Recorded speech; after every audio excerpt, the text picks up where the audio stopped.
Bonjour et bienvenue sur ma chaîne podcast.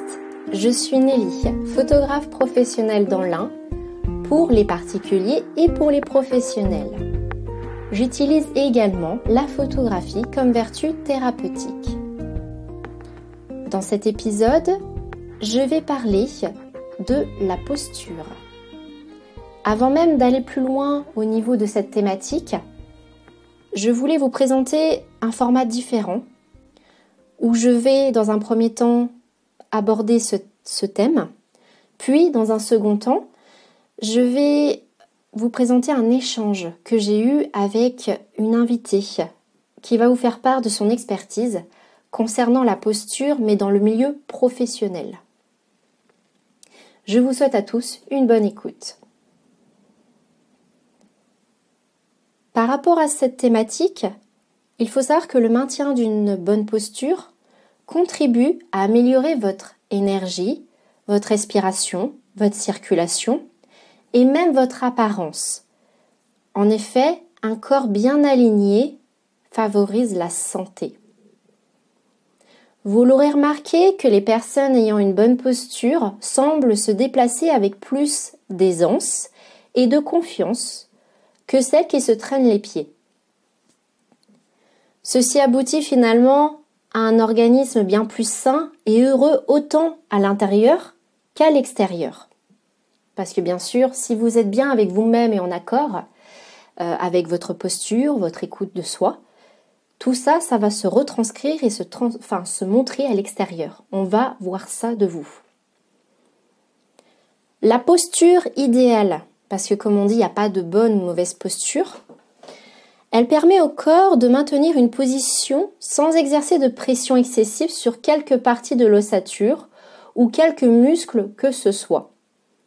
Cela passe avant tout par un bon alignement de la colonne vertébrale. Il faudra donc être attentif à votre dégaine, que vous soyez assis, debout, ou pour dormir, pour conduire. La posture a son importance. La manière dont vous allez vous tenir en dit long sur vous.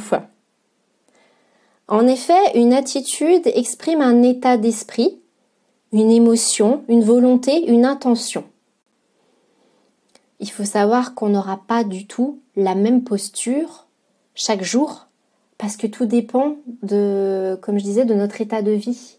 Si ce jour-là on est triste, si ce jour-là on est en colère, si ce jour-là on est stressé, ou on est très content, on n'aura pas la même posture tout au long de notre vie et tous les jours qui se suivent parce que chaque jour est différent. Là, si on prend un exemple, on sait très bien qu'on ne se tient pas de la même façon quand on veut séduire quelqu'un. C'est aussi une posture, ça. Parce que quand on veut séduire une personne ou quand on déprime ou qu'on doute de soi, il faut savoir que c'est des exemples, mais ça montre une fois que la posture est différente pour chaque cas. L'un gonflera son buste avec une ouverture du corps et cela passe aussi par l'expression du visage. Tandis que l'autre individu sera recroquevillé sur soi avec une position du corps fermée. Par exemple, ça peut être des bras croisés, un regard lointain, un visage baissé, tout ce qui prête à l'éloignement, à fuir. Donc, comme vous l'aurez bien compris, le corps transmet beaucoup d'informations et retiendra davantage que le langage verbal est plus enregistré par notre cerveau que les mots qu'une personne peut dire. Pour nous, le langage non-verbal, c'est-à-dire que le non-verbal, c'est très large. Vous avez aussi bien par la posture, la tonalité, le regard, la gestuelle, il y a tellement de choses et je vous invite à regarder un peu plus sur ce sujet parce qu'il y aurait énormément d'éléments à aborder. Parce qu'on peut décrypter aussi des sentiments ou des intentions à travers un langage non-verbal. Mais ce n'est pas l'objet de cet épisode. C'est pour ça que le corps, il a énormément d'informations à transmettre et notamment par la posture, on peut savoir beaucoup de choses sur vous. La question est, accorde-t-on une grande importance à la posture en photographie ? parce que bien sûr, la posture se trouve en photographie. Et je vous réponds évidemment que oui. Notre image, c'est avant tout un vecteur d'information, mais elle est également notre premier moyen de communication. Nous sommes d'abord vus, puis entendus et enfin compris. Le langage corporel est beaucoup utilisé pour transmettre un message, une émotion, à travers les photos. Vous avez dû entendre l'expression qui dit « une image vaut 1000 mots ». Et en photo, on utilise la technique du posing. C'est quoi en fait le posing? Par définition, le posing, c'est l'art subtil de prendre la pose en portrait photo. En d'autres termes, le posing, c'est la manière de se tenir, l'attitude d'une personne qui pose. Il faut savoir que cette technique, elle s'apprend et se développe au fil du temps. Car maîtriser le langage visuel devient stratégique. Je pense que vous avez dû voir beaucoup de photos de magazines, que ce soit des mannequins, des hommes politiques, ils n'ont pas la même posture en fonction du message ou de l'image qu'ils veulent véhiculer. C'est pour ça qu'on dit que le langage visuel devient stratégique. En effet, maîtriser la technique du posing en photo, elle va permettre, vous, photographe, de mieux gérer et de mieux diriger, de mieux gérer du coup votre reportage photo et de mieux diriger votre modèle lors d'une séance. Parce qu'il faut savoir qu'un modèle photo non expérimenté, donc c'est-à-dire qu'une personne qui n'exerce pas dans le métier du mannequinat, n'aura pas forcément connaissance de cette technique qui s'appelle le posing et n'aura pas les notions ni n'aura pas non plus l'attitude naturelle pour exercer ce posing. C'est pour ça que vous, en tant que photographe, ou même personne qui s'intéresse à la photographie, c'est important que vous ayez connaissance de ces techniques pour justement apporter un rendu de qualité à vos photos. Bon, j'ai résumé, en tout cas pour cette technique du posing, j'ai résumé quelques règles à suivre. J'en ai résumé 7 points. Attention, cette liste n'est pas exhaustive, elle peut être modifiée, peaufinée, mais voilà, c'est 7 points qui peuvent peut-être vous aiguiller et vous aider au niveau de votre démarche. Un peu des conseils, en somme. Premier point, il faut que vous donnez de la vie à vos photos. Ça, c'est important. Il faut que vous sachiez créer du mouvement, mais aussi des ruptures et des silences. Parce que oui, la photo, elle peut être en mouvement aussi dans le silence. Mais c'est très dur des fois de transmettre le message qu'on a envie. C'est pour ça qu'il faut que vous donniez vie à vos photos et ça, c'est propre à vous. Personne d'autre pourra vous dire comment vous allez emmener votre photo. C'est vous-même. Trouver, en deuxième point, trouver de l'inspiration. Parce que forcément, en premier point, vous avez donné vie à vos photos. Maintenant, deuxième point, il faut trouver de l'inspiration parce que voilà, c'est pas tout de donner du mouvement. Il faut aussi être créatif. Et bon, la photo reste un milieu artistique, donc la créativité est très sollicitée. En troisième point, accorder de l'importance aux détails. Par exemple, le positionnement de la tête, faites attention à ça. La direction d'un regard, le placement des bras, des mains, des jambes, tous les détails qui pourraient être importants sur une photo. Donc tous ces petits détails vont donner un petit plus à votre photo. Donc il faut que vous preniez le temps de mieux regarder votre scène. En quatrième point, il faut que vous sculptez une attitude, une atmosphère. Il faut que vous créez quelque chose avec votre modèle. Pourquoi votre modèle, vous le faites poser de cette façon? Pourquoi pas d'une autre façon? Voilà, derrière ça, c'est vraiment très subjectif. Même s'il y a ce qu'on appelle du posing dit standard, moi, l'objectif de cet épisode, ce n'est pas de vous dire « petit 1, faites poser comme ci, placez la personne comme ça ». Non, Là, c'est de la théorie pure et puis je vous invite fortement à vous renseigner, à faire votre propre expérience par rapport à ça. Mais là, l'objectif, il faut que vous appreniez à sculpter une attitude, une atmosphère parce que vos photos, voilà, en plus de leur donner vie, vous allez dégager quelque chose. En 5e point, il faut que vous soyez spontané et naturel. C'est bien des fois de tout programmer, mais il faut aussi que vous laissiez cette part de spontanéité naturelle dans votre pratique. Parce que vos photos vont retranscrire aussi cette spontanéité à travers vous. Parce que c'est vous, en fait. On voit votre travail, votre âme, votre réflexion à travers une photo. Donc tout ce que vous pensez, vous faites, ça va se voir en photo. En 6e point, transmettez un message. Alors attention, quand je dis transmettre un message, c'est pas écrire un texte et puis hop, on le prend en photo ou voilà, il faut que vous donniez du sens à vos photos. Parce que prendre une photo pour prendre une photo, sans donner de sens, ça va être un peu fade. Ça vous est déjà arrivé peut-être de voir une photo en disant « Ah, je la trouve fade, il manque quelque chose ». Eh ben, c'est le sens qui manque. Il faut que vous donniez du sens à vos photos, il faut que vous racontiez une histoire. Ce n'est pas quelque chose de facile, raconter une histoire. On appelle ça du storytelling. Ce n'est pas des choses faciles de donner du sens et raconter une histoire, mais c'est l'essence même de votre travail. C'est pour ça que votre message, normalement, à travers plusieurs photos, va se retranscrire et va se transmettre et va se voir. Et c'est ce qu'on dit aussi, que voilà, cette personne-là, elle a un style, elle a quelque chose, elle a son message. En 7e point, il faut que vous appreniez à jouer avec tous les éléments graphiques de votre composition photo. C'est-à-dire les lignes, les formes, les espaces. Il faut que vous soyez audacieux et que vous créez des lignes de force. Bon, c'est du jargon très photo. Pour ceux qui s'intéressent à justement ces éléments graphiques, je vous inviterai à faire des recherches complémentaires parce qu'il y aurait énormément de choses aussi à débattre sur ce dernier point.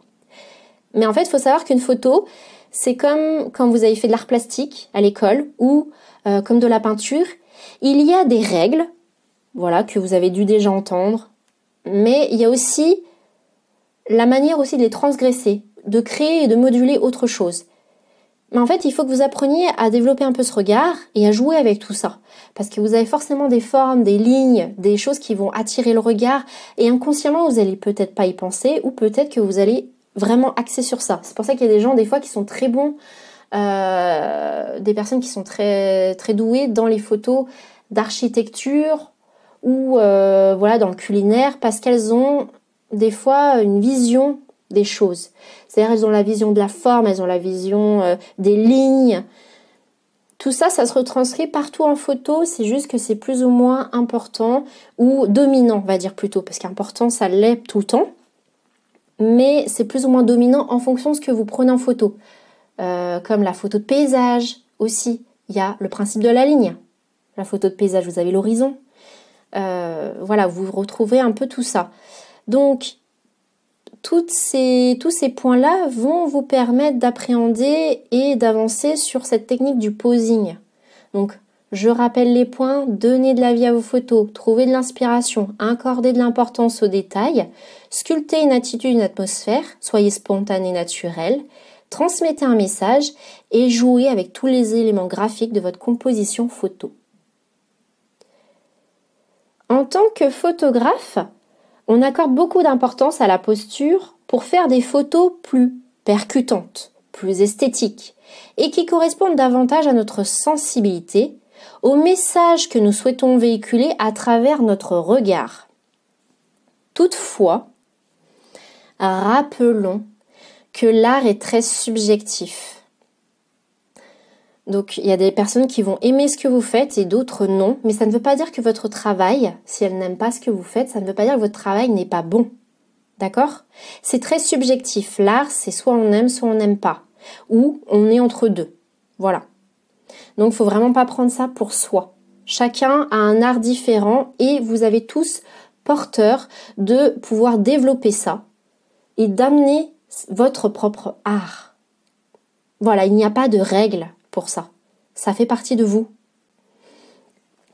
C'est pour ça que donc l'art est très subjectif, mais il faut savoir que l'image de soi et porteuse de sens. C'est pour ça qu'il faut faire très attention à votre façon de placer ou de faire poser un modèle parce qu'on ne va pas transmettre forcément le même message en fonction d'une posture, même si on se trouve dans un même lieu, le même modèle, le même éclairage. Une posture peut révéler ou dire des choses contraires à ce que vous vouliez. C'est pour ça qu'il faut faire attention à tout ça.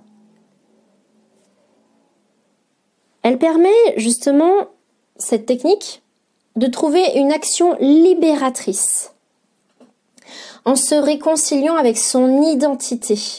Et oui, une posture, ça a vraiment ce pouvoir-là.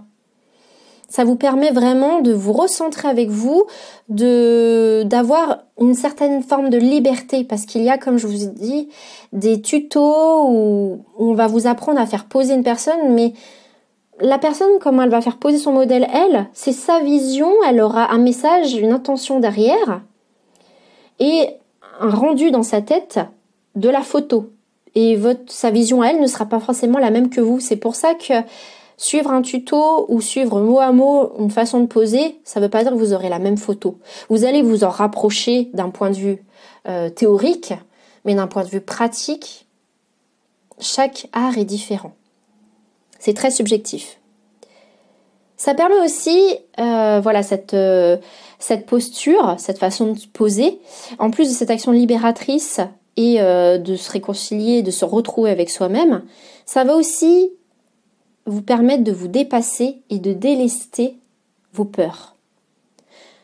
Parce que voilà, quand on n'a pas l'habitude de poser en photo, on se laisse ou pas diriger par le photographe. C'est mieux quand même de suivre le photographe parce qu'il est un peu là pour ça. Mais après, voilà, c'est vraiment un échange entre le photographe et le modèle. Ça, il ne faut pas oublier qu'il y a une communication, un échange entre eux.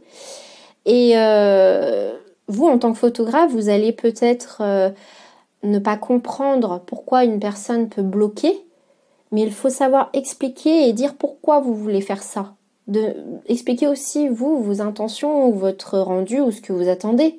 Parce qu'une personne qui va poser en photo, elle aura peut-être des peurs et elle ne sera pas à l'aise. Donc, il faut vraiment la guider et lui communiquer, lui expliquer pourquoi on fait ça. Ça peut l'aider à comprendre et à voir ce que ça peut rendre. Pour conclure par rapport à cette thématique, la santé passe par une bonne posture. Prendre soin de son corps est essentiel pour que votre âme ait envie de l'habiter. Elle est aussi beaucoup utilisée en photographie pour donner vie et sens à l'image que l'on souhaite véhiculer. Dans ce deuxième cas, elle ne sera pas utilisée d'un point de vue médical, mais bien esthétique, avec un pouvoir de contrôle de l'image. Qu'il soit ou pas intentionnel, la photo, c'est certes une liberté, une création. Des fois, on crée quelque chose sans savoir où on va, sans se donner de règles.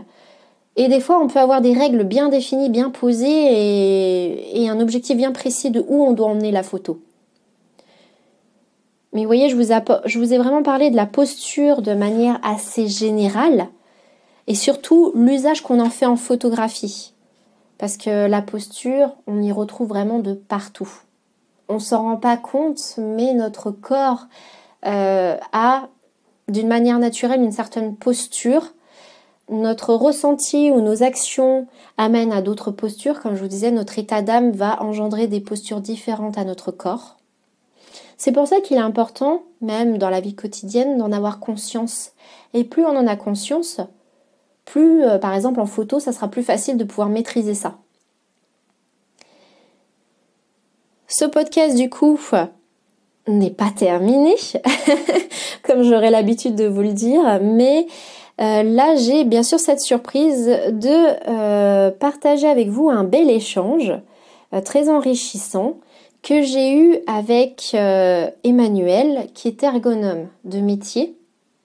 Et elle va vous parler vraiment un peu plus de la posture au travail. Donc avec elle, j'ai eu vraiment cet échange et j'ai eu cette opportunité d'avoir son expertise sur la thématique de la posture pour vraiment développer avec vous et vous montrer l'importance d'avoir une bonne posture. Quand je dis bonne posture, il n'y a pas de bonne ou mauvaise parce qu'elle en parlera dans l'échange, justement, dans le podcast.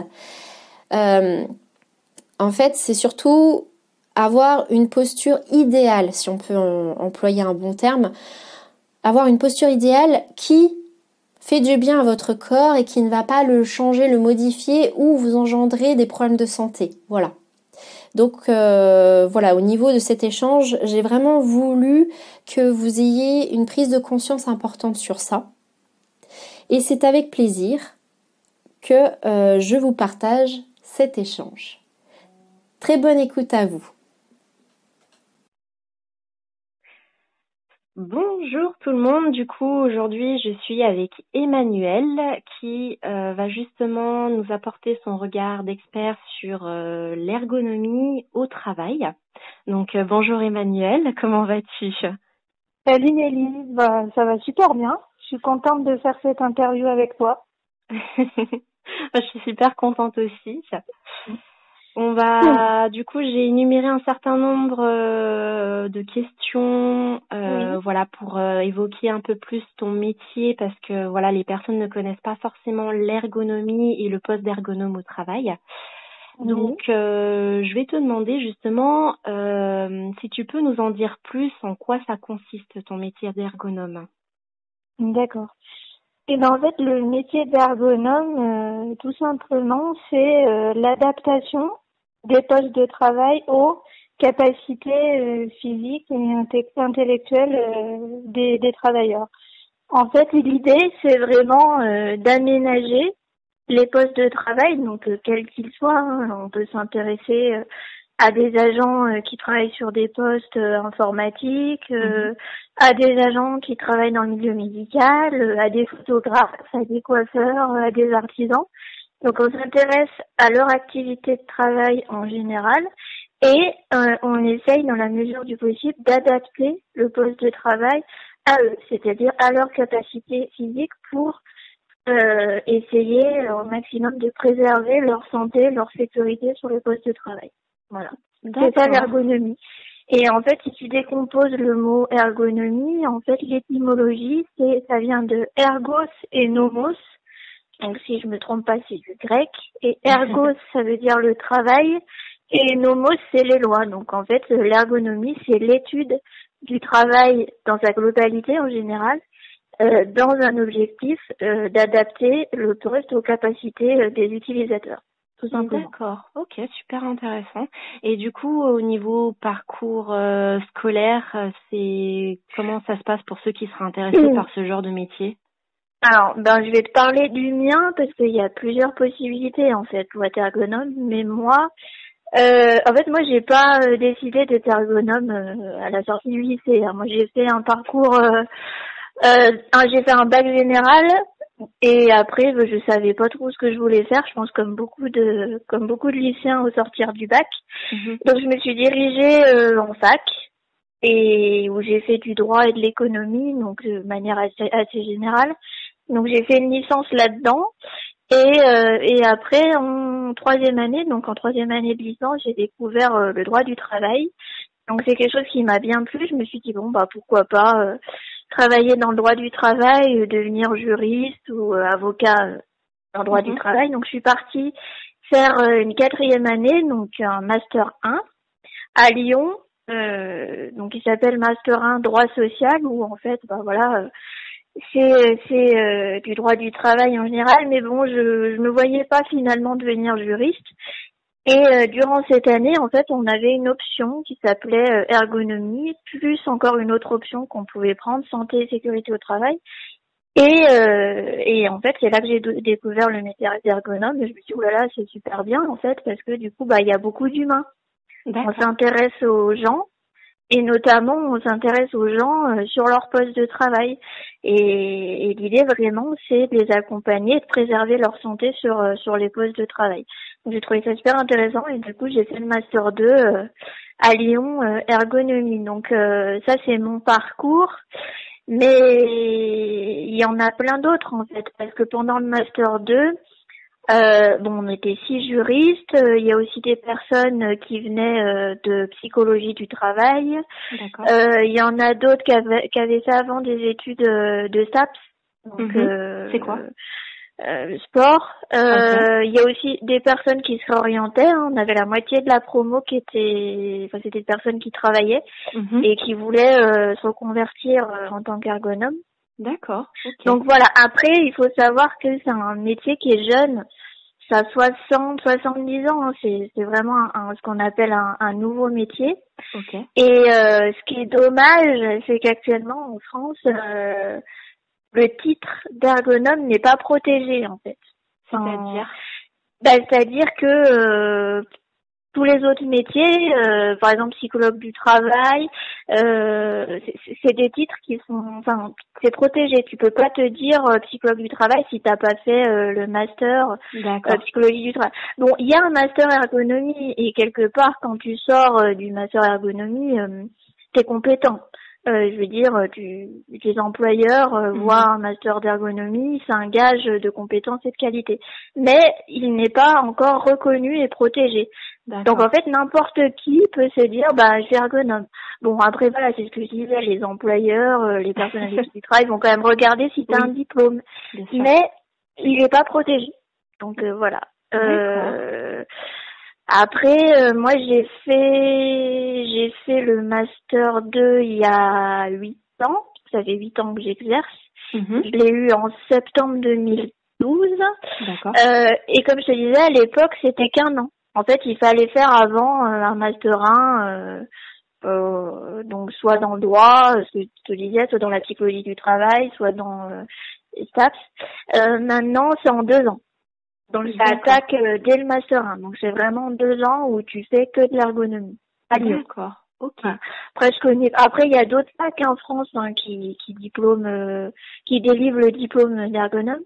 Mais il me semble maintenant c'est en 2 ans. Après tu peux aussi, mais je connais pas bien parce que moi je suis vraiment passée par le master, mais tu as aussi d'autres diplômes avant qui te préparent aussi au master.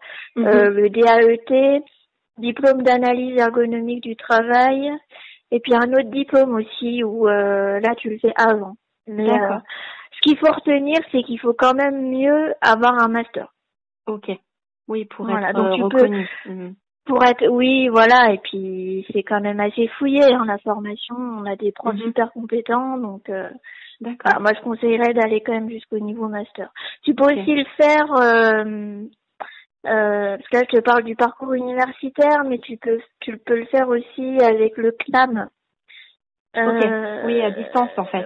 À distance, ouais, enfin, c'est un autre parcours que je connais pas bien, mais t'as aussi cette, en gros, tu as plusieurs ouvertures, mais dans tous les cas, l'essentiel pour être reconnu, il faudrait au moins avoir un master et bien sûr qu'il soit cohérent avec le métier pour que les professionnels dans le monde du travail disent oui, cette personne peut prétendre à un poste d'ergonome, elle a les connaissances juridiques et des connaissances bien sûr sur l'adaptabilité au travail. Oui. Après, c'est vrai que l'ergonomie, ça regroupe plein de choses en fait. Ça regroupe quoi exactement, par exemple sans parler forcément études, mais plus thématiques. Toi, quelles sont les thématiques que tu retrouves souvent dans ton métier? Il y a la thématique du handicap. Ça, c'est quelque chose qu'on retrouve souvent. D'accord. Puisque, comme je le disais au début, l'idée, c'est d'adapter les postes de travail aux travailleurs, aux agents que tu vas rencontrer sur les postes. Et malheureusement, on peut être à même de rencontrer des agents ou des travailleurs en situation de handicap.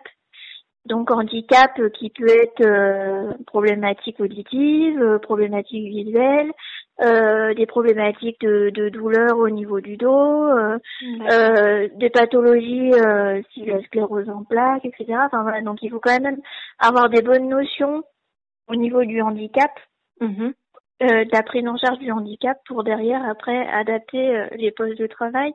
Il y a de la biomécanique, il faut quand même, alors on n'est pas médecin, hein, mais il faut quand même connaître comment fonctionne le corps humain, les limites, c'est-à-dire ce qu'on appelle les amplitudes articulaires, savoir En gros, je caricature, mais que une flexion du dos supérieure à 45 degrés, bah c'est mauvais. Euh, Quand on travaille bras au-dessus du cœur, c'est mauvais. Enfin voilà, il faut quand même avoir quelques connaissances en biomécanique. D'accord. Moi, j'ai un parcours de juriste, donc ça m'a aidé dans le sens où quand tu es ergonome, tu rencontres aussi des pathologies, des agents qui ont des handicaps, mais aussi des pathologies qui découlent du travail. Donc, il faut savoir ce qu'est un accident du travail, comment tu peux te faire mal au travail. Faut savoir aussi ce qu'est une maladie professionnelle, comment tu peux contracter une maladie professionnelle, etc. Leur traitement aussi en termes administratifs. Voilà, quand t'es en maladie professionnelle, en accident du travail, bah t'as le droit à quoi, etc. Bah voilà, tout ce champ-là est quand même super important. Il faut aussi avoir des connaissances en termes de, parce que t'as deux types d'ergonomie. T'as l'ergonomie de correction et l'ergonomie de conception. En fait, ce que je te disais, l'ergonomie, on part toujours de la personne, donc du travailleur, et on essaye au maximum d'adapter le poste qu'il a à lui, à ses compétences, à ses aptitudes, à son handicap, s'il en a, voilà, à lui. Et là, donc l'ergonomie de correction, en gros, c'est ça. On part de l'agent et de son poste de travail et on essaye d'améliorer le poste de travail. L'ergonomie de conception, alors moi j'en fais pas trop, mais j'ai eu des cours quand j'étais en master. L'idée, c'est avant de construire par exemple un bâtiment, un poste de travail, avant que le travailleur rentre sur le poste, et ben on définit tous ensemble voilà, un local, une organisation qui va vraiment lui convenir en fait. C'est pour éviter par la suite des problématiques qui vont arriver aux travailleurs. Par exemple, on va construire un nouvel espace de travail. On va mettre, je dis n'importe quoi, 10 bureaux. Voilà, 10 bureaux qui vont abriter des postes informatiques, donc des postes tertiaires. Et sur ces 10, on se dit cool, on va pouvoir en mettre 10, c'est top, il y a la place, machin. Mais il y en a 4 qui vont être beaucoup trop petits ou qui vont être borgnes, donc sans lumière naturelle, etc. Donc après, on va mettre les travailleurs dedans, mais ils vont pas être dans d'excellentes conditions. Mais c'est trop tard parce que on a construit le bâtiment. D'accord, ok. Tu vois ce que je veux dire? L'ergonomie de conception, c'est c'est avant même que les personnes arrivent, de réfléchir avec les architectes, les maîtres d'ouvrage, etc. De leur dire bon très bien, vous pensez à ça, vous avez ces contraintes-là, mais il faut aussi penser aux utilisateurs qui vont rentrer dedans, donc ils vont penser à ça, pour qu'ils soient au mieux sur leur poste de travail. En fait, l'idée, c'est d'anticiper. Oui. Et c'est super intéressant, comme ça, t'évites des problématiques futures. Après, c'est jamais parfait, mais c'est intéressant parce que du coup, tu évites des problématiques dès le début du projet de construction. Alors moi, je travaille pas trop là-dedans, mais j'ai des collègues qui sont orientés oui, beaucoup là-dessus. Voilà. D'accord, ok, mais c'est intéressant parce qu'au moins ça permet de voir déjà le métier dans l'ensemble. Ça permet de comprendre qu'il y a différents chemins, différents débouchés et différents travails par rapport à ça, ce qui a une réflexion qui reste vraiment liée à la posture de la personne, liée à un handicap, soit depuis longtemps, soit qui s'est créé à cause d'une façon de travailler ou d'un mode de travail. Donc c'est super intéressant de voir que en fait ton poste peut intervenir très bien tout de suite en amont, comme il peut intervenir en cours d'une vie professionnelle d'un salarié, comme il peut intervenir plus vers la fin si il y a des difficultés en fait au niveau du travail, tout ça pour rendre le travail en adéquation et plus agréable pour la personne, qu'elle puisse travailler correctement sans se faire plus mal ou sans ressentir la douleur existante. Oui. Ok. C'est ça. Et du coup, comment dire, tu as dit que tu exerçais ce métier depuis 8 ans, si j'ai bien entendu. Oui, je suis dans ma 8e année, ouais. Ok. Et bon, tes motivations, tu en avais déjà plus ou moins parlé, parce que ce que tu recherchais, c'était avant tout, dans ce métier-là, tu as l'aspect à la fois humain, le Oui. contact avec les personnes, être à l'écoute, et en même temps, tu as tout cet aspect, comme tu disais, biomécanique, juridique, l'étude, la compréhension de tout ça. Est-ce que c'est vraiment tout ça, les sources de motivation que tu as eues, ou est-ce qu'il y a d'autres choses que tu n'as pas évoquées? Bah, t'as bien résumé. Et puis, moi, ce qui m'intéresse, je pense aussi qu'il faut être curieux quand on veut. Enfin, faut vraiment avoir envie de découvrir plein de métiers différents. Et il faut aussi avoir envie de comprendre l'autre, quoi. Enfin, c'est vrai C'est que bien ça, ouais. faut, ouais, faut savoir poser les bonnes questions, faut savoir écouter. Et il faut être curieux parce que ben voilà, en tant qu'ergonome, on peut vraiment être amené à discuter avec n'importe quel corps de métier, comme je disais en début, un coiffeur, un photographe comme toi, un médecin, un agent administratif, enfin voilà, donc ils ont tous des métiers, des contraintes différentes. Exact. Donc voilà, faut vraiment être curieux. Une autre bah oui, donc l'humain, tu l'as dit. Une autre de mes motivations, c'est que je voulais vraiment, à mon niveau, c'est essayer, de par mon action, changer les choses. Alors, je le répète, hein, je suis pas médecin, je suis pas magicienne, mais une des motivations, c'est de se dire bon, bah voilà, là aujourd'hui, je dois rencontrer quelqu'un. Donc, par exemple, qui a un handicap, qui a des difficultés sur son poste de travail, donc qui est pas très bien, donc qui est pas très bien au niveau physique sur son poste de travail, mais ça peut aussi entraîner un malaise et des soucis, voilà, au niveau psychologique, au niveau psychosocial. La personne, après, voilà, ça peut aussi déboucher là-dessus. Et tu te dis, bon, bah voilà, d'analyser, de comprendre, et par quelques petites modifications, s'entendre dire derrière que la personne va mieux, qu'elle a moins mal, qu'elle est bien plus contente d'arriver le matin sur son poste de travail, qu'elle se retrouve beaucoup plus dans son activité qu'elle ne l'était pas avant. Ça fait, voilà, ça C'est fait gratifiant. plaisir. Et C'est gratifiant, ouais, oui, tu te voilà, sens c'est utile. gratifiant. On a l'impression de servir à quelque chose. Voilà. D'accord. Ça, c'était une de mes motivations. Et puis j'ai Voilà, envie de te dire, je vais rebondir un petit peu sur ce que tu viens de dire, parce que oui, là, tu vois, tu parles de, bon, t'as parlé beaucoup de l'aspect physique, mais là, t'as dit aussi oui, qu'il y avait des fois des blocages psychologiques.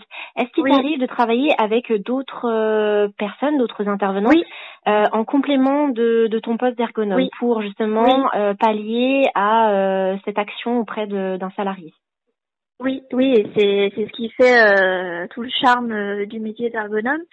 C'est que, bon, après, il faut voir où tu exerces, mais c'est vrai que moi, j'ai la chance, puisque moi, je travaille dans le milieu hospitalier, j'ai la chance de pouvoir justement échanger avec d'autres collègues qui sont spécialistes hein, dans la santé au travail, notamment le ou la psychologue du travail, puisque comme je disais, je me déplace sur les postes. Donc moi, voilà, l'ergonomie, quelque part, on va plus s'attacher à l'environnement du travail et aux problématiques physiques du travailleur. Mais quand même, ça je l'ai pas précisé non plus, mais on a aussi quand même des compétences. On sait ce qu'est un risque psychosocial. On sait quand même poser les bonnes questions et voir quand un agent est en détresse psychologique. Donc on a aussi quand même ces compétences-là, mais c'est pas à nous derrière de traiter les problématiques psychosociales de l'agent. Donc oui, je peux en échanger avec un collègue psychologue du travail, ça m'arrive. Ouais, Ça m'arrive en gros, régulièrement. quand tu arrives, tu vas constater certaines choses et Oui, tu vas communiquer, pardon, je vais y arriver. Tu vas communiquer certains éléments sur cet agent juste par prévention auprès d'autres acteurs pour que Oui. eux après, et puis le salarié bien sûr de son libre choix, qu'il puisse s'adresser à ces autres personnes pour soigner d'autres éléments qui toi ne rentrent pas dans ton corps, et par principe de secret médical je pense aussi. Oui.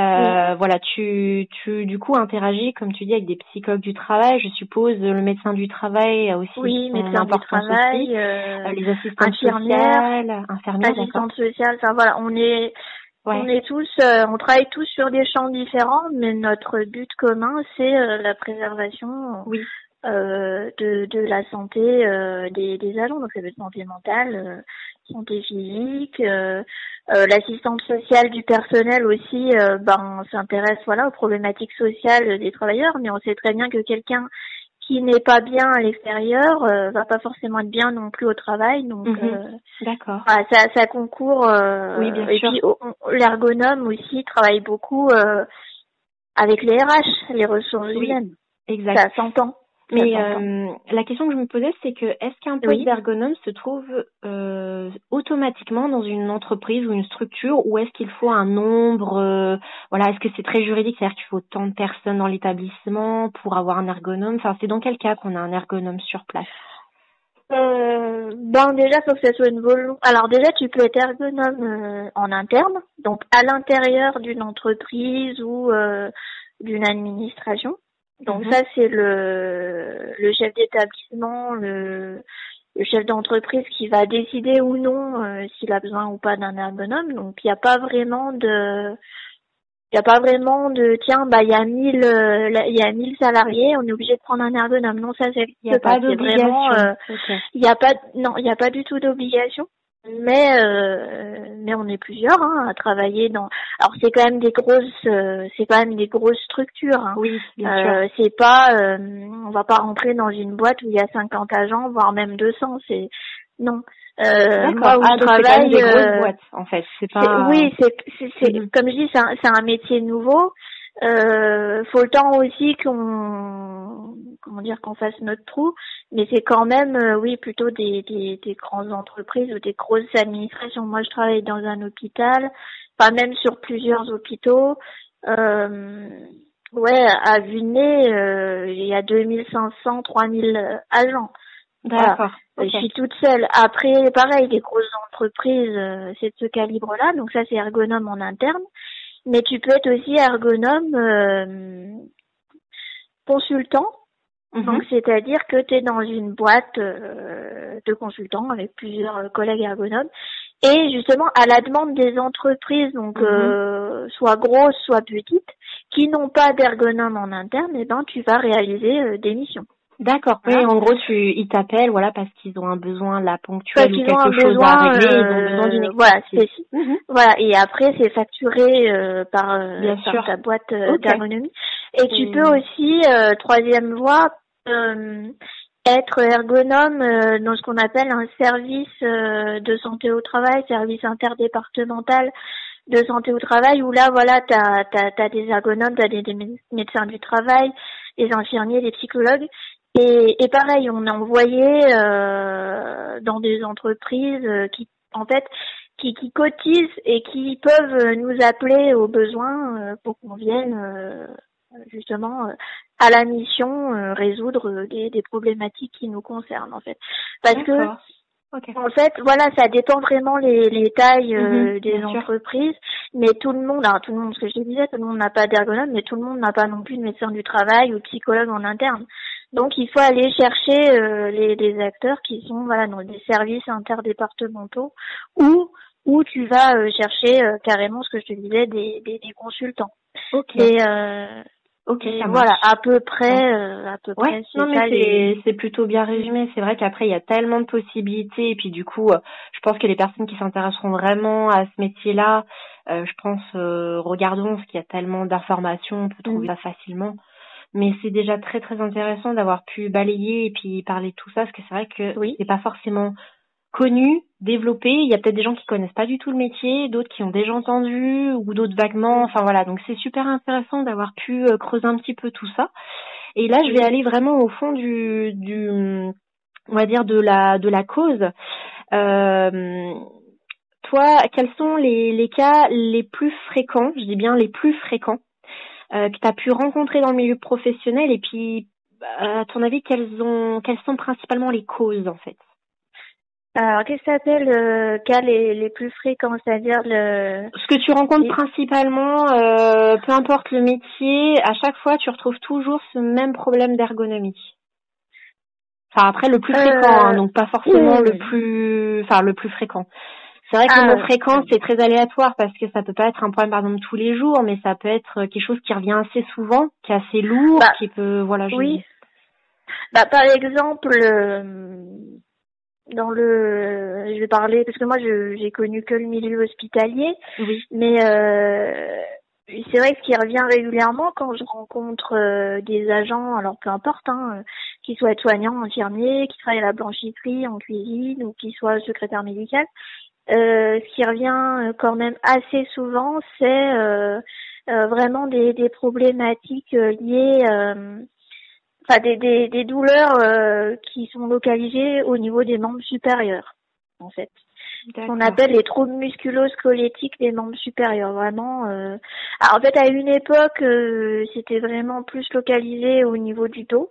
Et les problématiques et les douleurs que peuvent rencontrer les agents du milieu hospitalier, mais là, ça s'est vraiment déplacé au niveau des membres supérieurs. Donc les membres supérieurs, est-ce que sont les bras, la nuque voilà, c'est ça, poignets, coudes, épaules, cervicales, enfin voilà, tout ce qui est. D'accord, ok. Voilà. J'en rencontre vraiment assez souvent, et pourtant on pourrait croire que c'est beaucoup plus le dos. Alors le dos est très sollicité. Oui, bien sûr, la lombalgie c'est très courant. Voilà, mais les membres supérieurs c'est énorme, et il y a aussi beaucoup le canal carpien. Oui. Je sais pas si tu en as entendu parler. Si, j'en entends parler de plus en plus justement. Oui.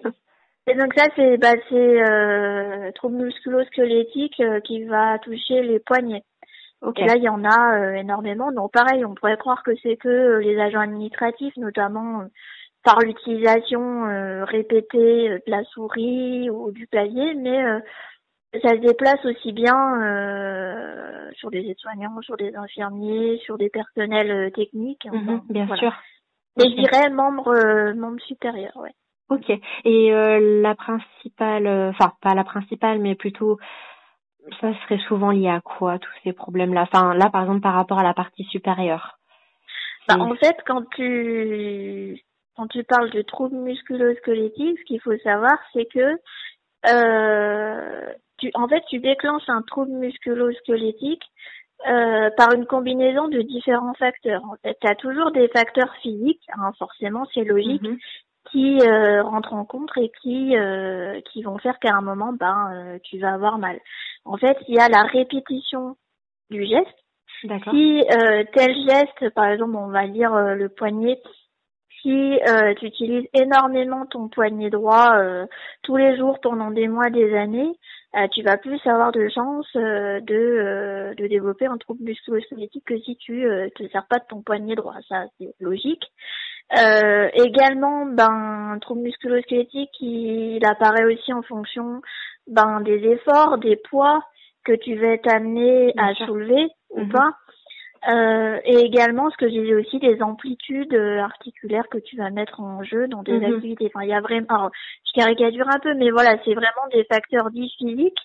Mais, là aussi, c'est pour ça qu'on est, ce que je disais tout à l'heure, on est aussi un petit peu, on connaît un peu les risques psychosociaux. En fait, un trouble musculo-squelettique va se déclarer avec des facteurs physiques, mais aussi des facteurs psychosociaux. D'accord. Alors, on en entend beaucoup parler. Ça va être une organisation du travail qui est pas forcément bonne ou adaptée à l'agent.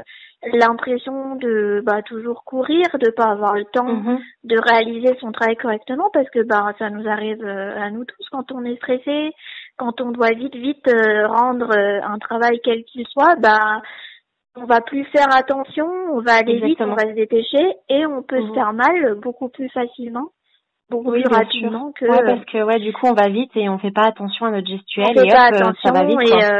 Et le stress n'est jamais bon non plus. Donc il y a, en fait, dès que tu vois un trouble musculo-squelettique, voilà, il y a ces facteurs physiques-là, mais il y a toujours des facteurs psychosociaux derrière. Et puis, il faut aussi prendre en compte des facteurs propres à l'individu. On est tous différents.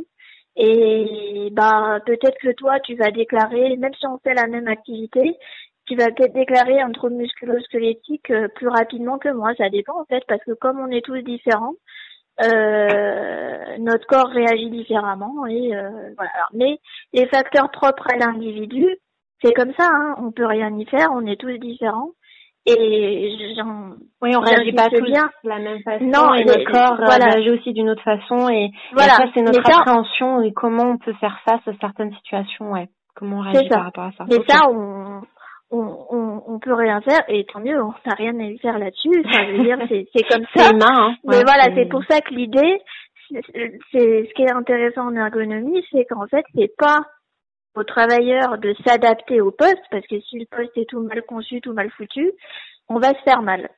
L'idée, c'est de réfléchir, de dire, attends, alors tel individu, il est grand, il a tel âge, il a telle pathologie, tel handicap, ou alors il va très bien, qu'est-ce qu'on peut faire derrière pour continuer à ce qu'il aille bien ou pour essayer de diminuer ses difficultés. En fait, voilà, faut vraiment toujours partir du travailleur et il n'y a pas un seul travailleur oui, bien sûr, on est tous qui ressemble à un autre. On est tous uniques. Puis c'est très bien que tu parles là de la taille parce que c'est vrai que les gens font pas attention, mais quand t'es petit, grand, c'est vrai que moi j'ai vu des personnes qui étaient très grandes, plus grandes que moi. Oui. Donc je suis déjà assez grande, hein, je fais 1m70, mais il y a des gens qui des fois font beaucoup plus et c'est vrai que soit le bureau, on va dire lambda, normal, est est mal adapté pour eux ou les écrans sont pas assez hauts, ou donc les gens vont se recroqueviller, et pareil pour les personnes petites, il faut tout surélever ou tout réadapter et c'est intéressant de voir que l'ergonomie apparaît sur ça parce qu'avant c'est vrai que peu importe la taille ou qui on était, c'est le même poste pour tout le monde et là c'est bien que la question et les choses, les réflexions soient différentes maintenant. C'est comme là je vois au niveau de mon second travail, je vois qu'il y avait une personne qui avait eu un accident de moto, donc du coup des petits soucis au niveau de la nuque. Et puis je pense d'autres membres. Mais voilà, du coup, il a eu ce qu'on appelle un bureau ergonomique qui permet de monter ou descendre en fonction des douleurs. C'est-à-dire que si il se sent mal, il doit se mettre debout ou travailler assis. Enfin voilà, il a la possibilité de ne pas tirer sur des membres qui justement pourraient aggraver ou éviter la reconstruction, la guérison, voilà, qui peuvent justement ralentir tout ça. Donc moi j'ai vu souvent des métiers comme les tiens et c'est vrai que c'est intéressant de bien dire que chaque personne est différente et que du coup l'ergonomie se base vraiment sur ça, où tu vas étudier non seulement tu connais certaines bases en fonction des pathologies, des choses qui reviennent, et comme tu disais il y a des choses qui sont physiques, d'autres mentales, et les deux ensemble sont pas elles sont souvent liées en fait indirectement. Et la prise en compte de l'environnement, de la globalité de la personne en tant que telle. Donc c'est super intéressant que tu l'évoques parce que les gens ne se rendent pas forcément compte, je pense, ou peut-être les personnes qui vont nous écouter, de l'importance de comment on est au travail, la posture, parce que voilà, on peut avoir des répercussions sur notre vie privée ou notre vie privée rentre dans la vie professionnelle. Enfin voilà, il y a plein de choses où on n'arrive pas à dissocier et c'est super intéressant que tu aies fait un point sur ça. Et justement, j'allais te poser la question. Tu vois, est-ce que tu as des préconisations par rapport à la correction au niveau de la posture, que ce soit dans le monde professionnel comme dans la vie au quotidien, en fait, vraiment quelques préconisations sans forcément s'étendre au cas par cas. Qu'est-ce que tu dirais aux personnes qui nous écoutent pour justement prendre conscience et faire attention pour prévenir avant de guérir? Alors oui, je vois ce que tu veux dire de manière assez générale parce que comme je disais, chaque individu et chaque poste de travail est différent, mais je pense qu'une des premières choses qui peut être mise en place de partout, déjà d'une, c'est déjà de se poser et de s'écouter et de voir déjà si notre posture, notre environnement de travail nous convient ou pas. Rien que se poser la question déjà, parce que quand on est à fond tous dans nos activités professionnelles, dans nos vies qui sont de plus en plus denses, chargées, on a moins en moins le temps. En fait, on a moins en moins le temps de s'écouter. Exactement. De se regarder, de se poser. Donc déjà, rien que ça, juste de dire bon, alors attends. Ok, là non, là je sens que j'ai un petit peu mal au cervical, machin, la lumière elle me fait mal aux yeux. Enfin, voilà, rien que s'écouter et se poser les bonnes quesnes. Oui, voilà. Pour moi, c'est déjà la base. Mais on le fait pas. Parce qu'on est pris justement dans nos tâches, dans des fois du stress, dans plein de choses qui font que on prend même pas le temps de s'écouter. Ouais, ça veut dire que même une petite douleur, petite soit-elle, même bénigne, il faut savoir dire ah tiens je l'ai déjà ressenti, je la ressens encore et dire ouais pourquoi et pourquoi en fait. C'est ça et malheureusement quelque part on dans nos sociétés où tout va toujours de plus en plus vite, où on a beaucoup de contraintes, ces douleurs ou ces insatisfactions qu'on peut ressentir au travail ou même dans nos vies en général, on les accepte, on dit c'est comme ça, on peut pas faire autrement, on n'a pas le choix. Non, peut-être que justement, rien que de se poser, d'analyser, de dire non, c'est pas normal. Pourquoi j'ai mal? Pourquoi je me sens pas bien? Pourquoi? Répondre à la question pourquoi et essayer petit à petit de changer les choses. Rien que ça. Oui, adopter les bonnes postures, quoi. Faire attention. Voilà. Et ça commence par l'écoute. Je suis tout à fait d'accord avec toi. Je te rejoins sur tout ce que tu dis. C'est vrai qu'on s'écoute pas assez. On s'écoute pas assez, mais aussi on nous apprend peut-être pas forcément à le faire. Et c'est dommage parce que on a quelque part nous on a les réponses en nous parce que moi quand je vais voir des agents, des salariés sur leur poste de travail, je vais pas leur trouver des solutions toutes faites. Moi je vais, comme je disais tout à l'heure, je suis curieuse, je vais les écouter, je vais les laisser parler et en fait avec le professionnel en question, on va trouver des solutions, mais dans bien des cas les professionnels ont la solution. C'est tout. Il suffit juste de discuter, d'essayer des choses et en fait on arrive toujours à trouver alors pas la solution parfaite, idéale, mais on arrive quand même toujours à trouver des améliorations. Donc si je dois dire quelque chose, c'est vraiment s'écouter et se dire voilà, là je suis pas bien, pourquoi? Et on arrive à trouver des solutions. Ah non, c'est très logique et comme tu dis, on est dans une société où tout va tellement vite et puis on prend pas le temps de s'écouter parce qu'on dit on n'a pas le temps. Même moi la première, je l'ai déjà dite et mon corps lui il a parlé pour moi. Justement, je vais te demander toi est-ce que tu t'appliques tes propres conseils, est-ce que c'est arrivé d'avoir des mauvaises habitudes Bien sûr. Non, je vais pas faire la fille parfaite qui non, par mon métier forcément, j'applique sur mon propre poste de travail et dans mon propre environnement de travail des principes d'ergonomie, mais c'est bien évident qu'il m'arrive de prendre des mauvaises habitudes. Parce que moi aussi je peux être concernée par le stress, par des jours où voilà j'ai pas le temps, où j'ai plein de choses en tête, où ça va moins bien et du coup là je vais prendre des mauvaises habitudes. Donc non, personne n'est parfait, mais voilà, j'essaie quand même de prendre le temps et d'appliquer les principes que tu conseilles, que je conseille, voilà. Mais c'est bien ça parce qu'on dit souvent, c'est comment l'expression, c'est souvent quand le cordonnier mal chaussé ou c'est ça. Je sais plus la phrase exacte, mais je pense que les personnes qui nous écouteront seront reconnaître un peu l'expression. C'est que souvent on pratique un métier, on le fait bien par rapport aux autres et des fois on le fait mal par rapport à nous parce que on connaît tellement le métier que on va dire c'est comme quand on prend la voiture, on prend toujours le même chemin, du coup on a l'habitude et on fait moins attention.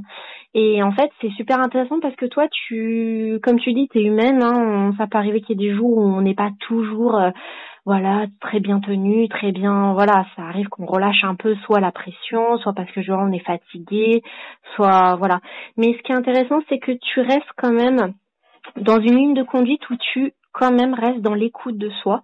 Et ça, c'est bien parce que tu pourrais être une personne qui donne des préconisations et qui pour soi-même ne se les applique pas. Donc toi, tu as quand même cette conscience et ça, c'est bien, même si comme tu disais, on est humain et on n'est pas parfait tout le temps. Et heureusement quand on n'est pas parfait, parce que sinon il y aurait d'autres problèmes. Oui, c'est ça, tout à fait. Donc faut apprendre à lâcher un petit peu aussi et faire attention. Mais voilà, des fois se lâcher un peu, pas toujours être concentré à fond dans ce qu'on fait. Je te rejoins tout à fait par rapport à tout ça et j'ai envie de te dire une question qui serait vraiment liée à la posture. Est-ce que pour toi c'est un reflet d'un mode de vie ou bien une estime de soi? Oula, alors ça c'est une question philosophique. Et oui, je suis liée à l'image moi, donc du coup c'est vrai que... Après ça peut être les deux, hein. Mais voilà, pour toi, dans l'idée, est-ce que tu penses que la posture de quelqu'un, ça va refléter vraiment son mode de vie? Donc le mode de vie, c'est pas forcément lié comment il est dans la vie privée, hein. Ça peut être lui, comment il a ses habitudes de vie. Ou est-ce que ça reflète vraiment une estime de soi, quelqu'un qui est confiant, qui est sûr de lui, qui... Voilà. Pour toi, est-ce que tu penses que c'est un peu des deux? Est-ce que ça penche plus pour l'un ou l'autre? C'est vrai que c'est une question difficile. Ouais, c'est une question... Après, moi, j'en reviens vraiment au fait que les postures... voilà, les mauvaises postures, les mauvaises habitudes que tu vas... Déjà, j'aime pas le mot mauvais parce que ça implique un jugement, mais donc les postures qui peuvent derrière être problématiques et engendrer des troubles ou des pathologies, clairement, on fait pas exprès de les prendre. Enfin, je veux dire, on n'est pas masochiste. Enfin, quelque part, si on adopte ces postures-là, déjà, c'est ce que je disais tout à l'heure, c'est que bien souvent, on n'y réfléchit pas, on n'a pas le choix.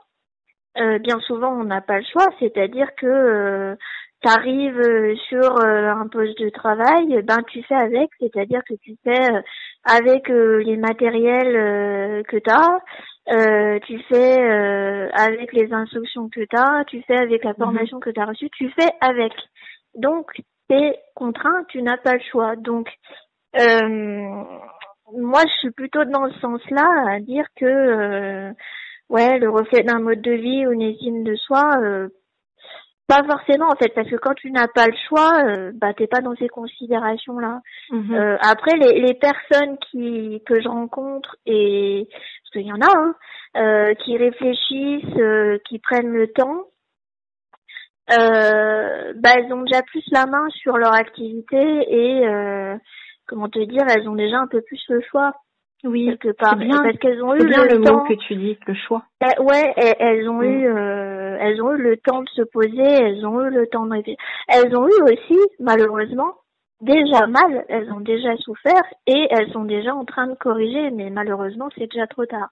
Donc bon, j'ai un peu du mal à répondre à ta question, mais pour moi, c'est vraiment des postures qui peuvent être compliquées et qui peuvent engendrer des problématiques.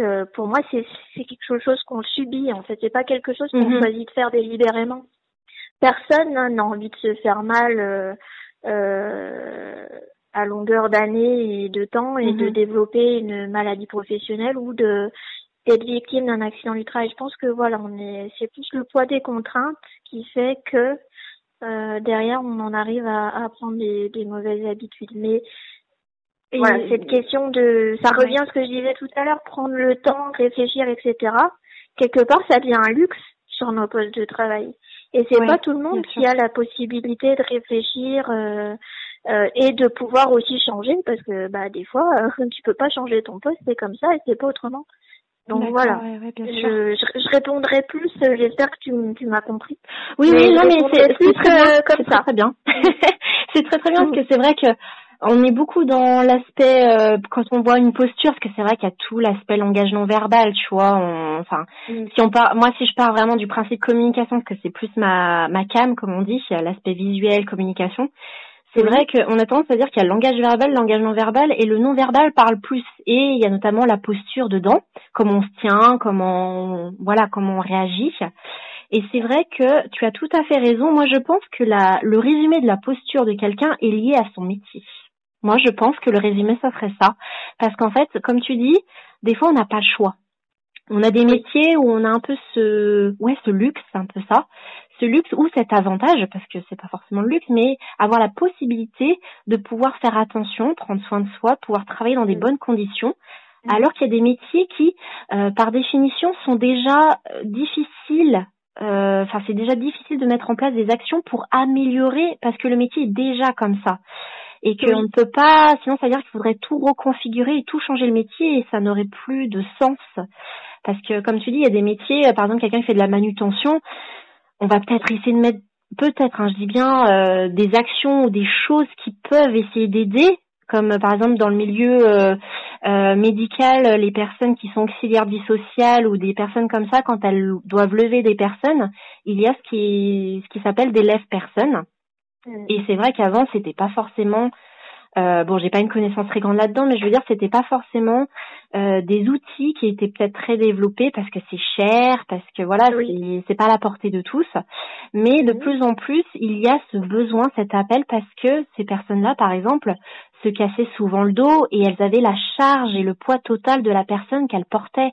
Et au fur et à mesure, il y a un moment donné, notre corps, nous, on n'est pas infaillible, on n'est pas des super héros.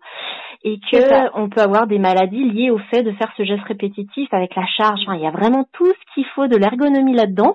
Mais voilà, du coup, il existe des outils comme ça, dans ce milieu-là, par exemple, où il y a des personnes qui, certes, ne vont pas dénaturer leur métier, mais vont les aider, les soulager.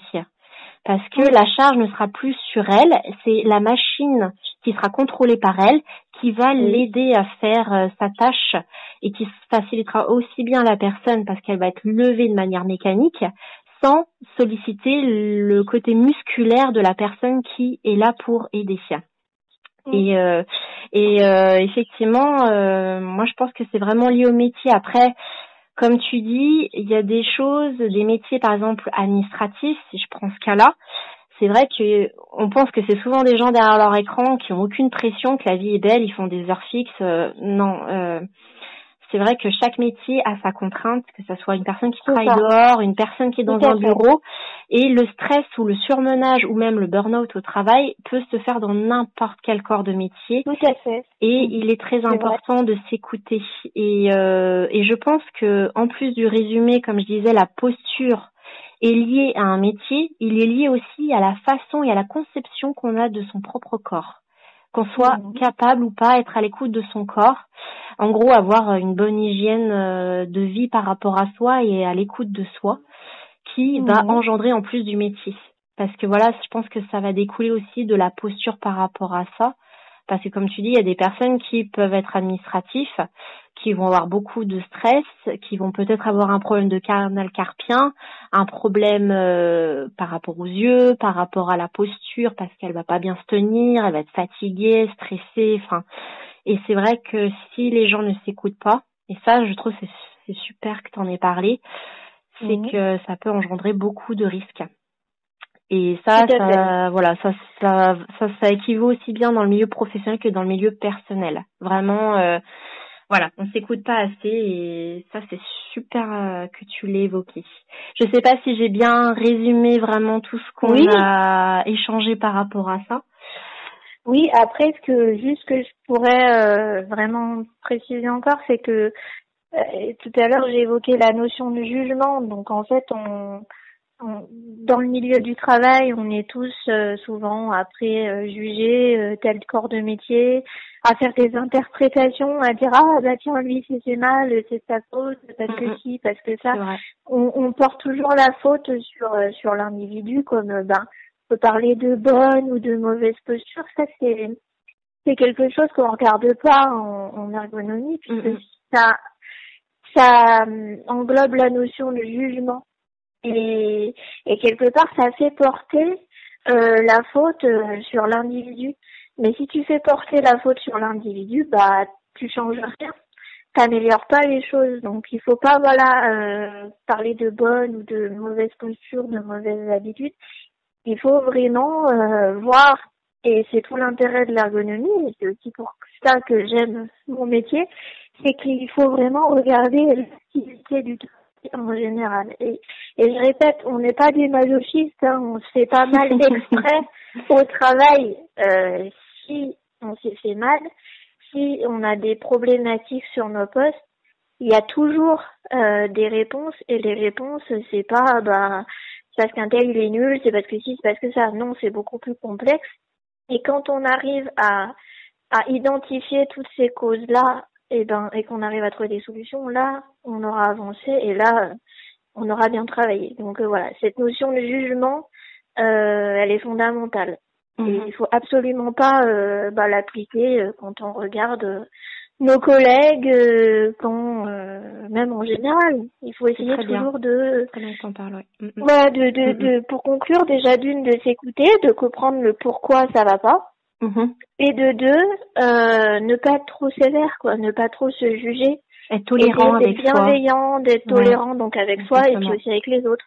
Donc voilà, parce que la réalité est toujours très très complexe. Donc c'est pas que des individus qui font mal les choses. Non, c'est un système, c'est une organisation, c'est un environnement de travail. C'est des matériels, c'est plein de choses, c'est des problématiques relationnelles, c'est plein de choses qui font que à un moment donné dans une situation, au travail on peut être mal, et donc il faut trouver des réponses sur plein de domaines pour arriver à améliorer la situation. Ne pas regarder que l'individu, voilà. Exactement, l'individu et soi-disant ses défauts et ses qualités. Ouais, non, franchement, c'est très très bien que tu en parles. Et puis, pour ceux qui nous écoutent, j'espère que vous avez bien entendu le message, parce que c'est pour ça aussi que j'ai voulu faire vraiment cet échange avec Emmanuel, parce que moi, de plus en plus, j'avais déjà développé un peu ça, mais je suis de plus en plus à l'écoute de moi-même, de mon environnement, de par la photographie, et puis même le fait que je travaille aussi à côté en tant que salariée. Et je trouve que c'est très intéressant, et j'avais besoin justement d'une personne qui puisse mettre des mots par rapport à ça, parce qu'on est souvent dans l'ignorance des choses, et je pense que pouvoir en parler et le communiquer, c'est important, parce que ça peut permettre de prévenir et d'éviter ce genre de choses. Donc pour ça, j'ai envie de te dire merci. Je t'en prie, avec plaisir. Et puis j'avais juste du coup une toute petite dernière question quelques questions du moins pour clôturer un petit peu notre échange. Là, c'est plus en lien du coup la posture par rapport à la photo, parce que voilà, justement, je vais te poser les questions, je vais rien te dire, parce que j'attends de voir aussi comment tu vas répondre et ce que tu vas dire, parce que je pense que ta façon de répondre ou de dire sera peut-être similaire avec d'autres personnes. Et c'est intéressant pour moi d'avoir un regard aussi par rapport à ça, même si moi j'ai ma propre définition. C'est toujours intéressant d'avoir aussi des définitions d'autres personnes. Et j'ai envie de te demander, est-ce que tu as déjà eu la possibilité de poser en photo? Ouais, d'accord.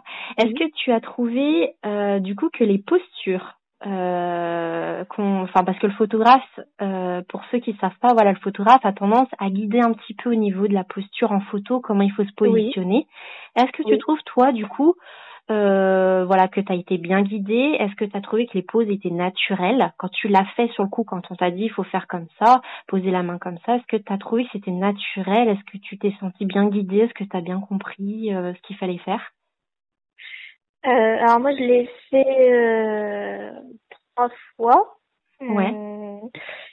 Après je pense que ça dépend aussi de toi, comment tu es par rapport à toi, si t'as déjà je veux dire si t'es bien dans ta peau, si tu aimes être pris en photo, je pense que ça change déjà beaucoup de choses.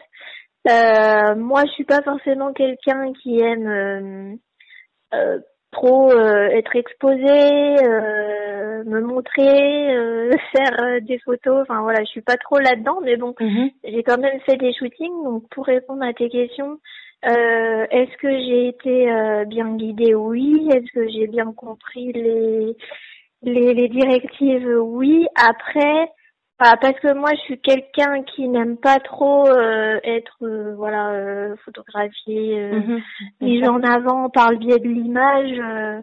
J'ai pas trouvé ça très naturel, mais c'est Emmanuel qui répond. C'est de manière très... Non, voilà, mais c'est très bien. subjectif. De toute façon, je m'y attendais à ce que tu répondes ça. Du coup, c'est très bien parce qu'il y a des personnes qui sont exactement comme toi. Et effectivement, c'est pas un exercice naturel. Non, je pense et pas. effectivement, il y a des personnes qui sont plus ou moins à l'aise en photo et tu l'as très très bien résumé. C'est super. Et du coup, c'est vrai que vu qu'on t'a guidé, voilà, c'était plus simple. Mais effectivement, t'as dû te dire pourquoi on me fait poser comme ça. C'est pas très naturel. Je fais pas ça instinctivement. Mais au niveau du rendu, parce que forcément, quand tu as vu les photos après, le fait qu'on t'ait fait poser d'une certaine manière, le rendu, ce que tu as vu en photo, est-ce que tu t'y attendais à ce genre de résultat? Parce qu'en fait, quand on pose, donc on a l'impression de se dire oulala, mais quelle posture, comment elle est en train de me faire poser, ça va rendre bizarre, je vais être pas bien, je vais pas être naturelle et tout, donc t'as l'impression que ça va pas rendre.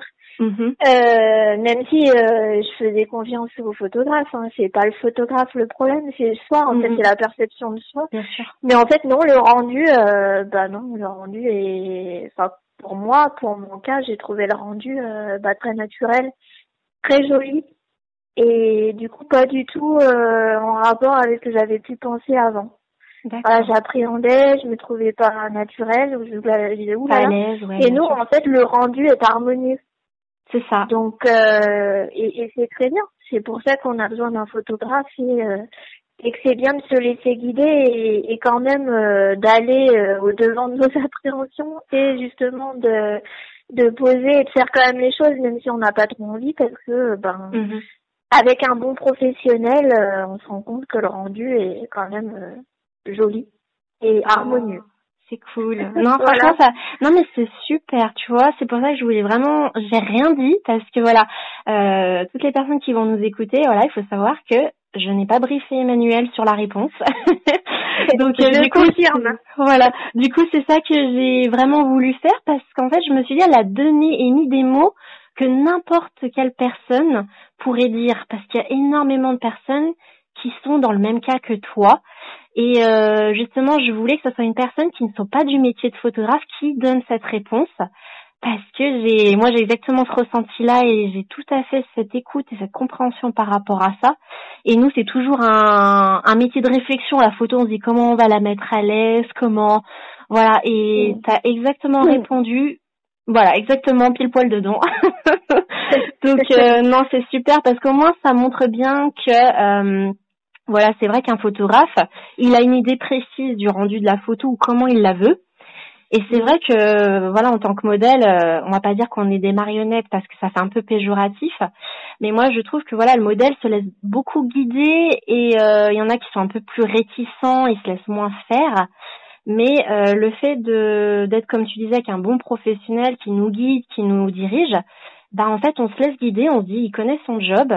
Et en fait quand on voit le rendu, c'est pas du tout ce qu'on avait imaginé au départ. On se dit ouais, on va peut-être être ridicule en posant comme ça parce qu'on sait pas trop ce que le photographe nous fait faire.